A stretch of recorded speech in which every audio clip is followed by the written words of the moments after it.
इसमें प्रत्येक केंद्र में 300 महिलाएं स्वयं सहायता समूह वन उपज आधारित प्रशिक्षण लेगी। उनको इक्विपमेंट हम 15-15 अच्छा से अच्छा काम हो। मैं इस अवसर पर आपके यहाँ पधारने का पुनः आभार व्यक्त करना चाहता हूँ और साथ में जो भी दिशा निर्देश आप आज हैं और हम और डिपार्टमेंट्स को भी कहते हैं, इनको भी दे रखा है,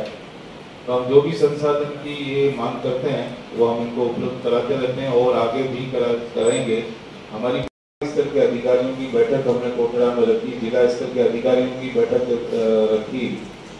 और उस क्षेत्र के चहुमुखी विकास की दृष्टि से न केवल हमने वहाँ कृषि उपज मंडी को प्रारंभ कराया, 20 करोड़ के रोड्स को प्रारंभ कराया,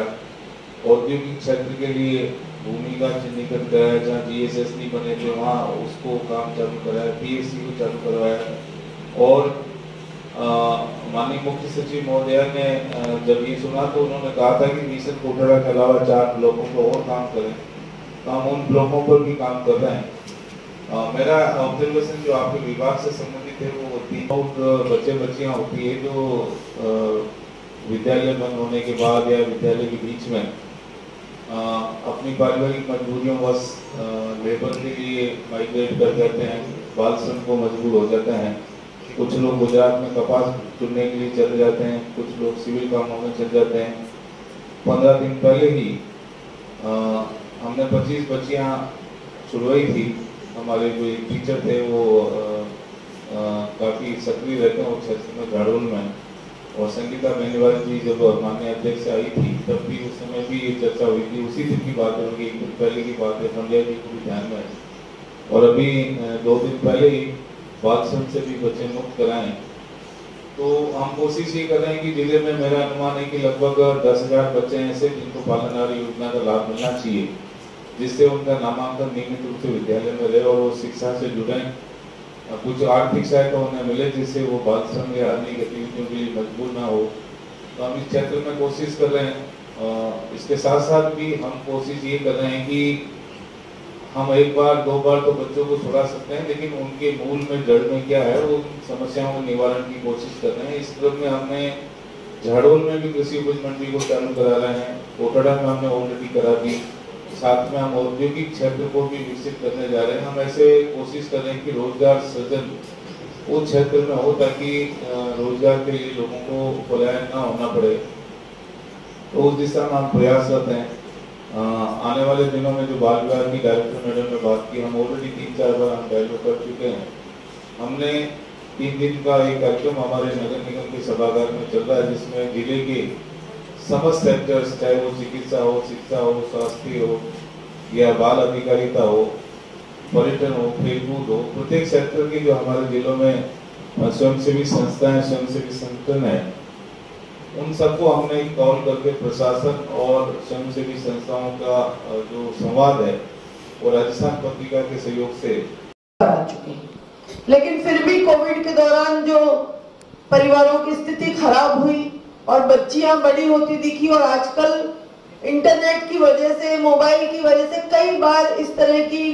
घृणित घटनाएं भी घट जाती हैं, क्योंकि बच्चा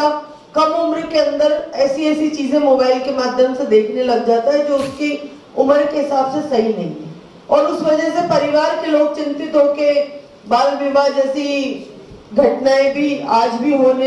रही हैं। वो इसलिए होने लग जाती है कि कोविड के दौरान घर में पैसा नहीं है, बड़ी बच्ची की शादी हो रही है तो उसके साथ ही छोटी बच्ची की भी शादी कर दी जाती है। तो हमारे लिए ये भी एक, आप सब लोगों के लिए और हम सब लोगों के लिए एक चैलेंज है। अभी कलेक्टर साहब से मेरी चर्चा हुई, यहाँ उदयपुर संभाग में सबसे बड़ी समस्या है कि छोटे बच्चों को गुजरात के अंदर भेज दिया जाता है, चाहे लड़कियां हो चाहे लड़के हो, और बॉर्डर डिस्ट्रिक्ट होने की वजह से हम लोग कितनी भी कोशिश करें फिर भी वो सब लोग कामयाब हो जाते हैं। कई बार जो लोग ये कार्य करते हैं, हमारे सामने ये भी एक समस्या है।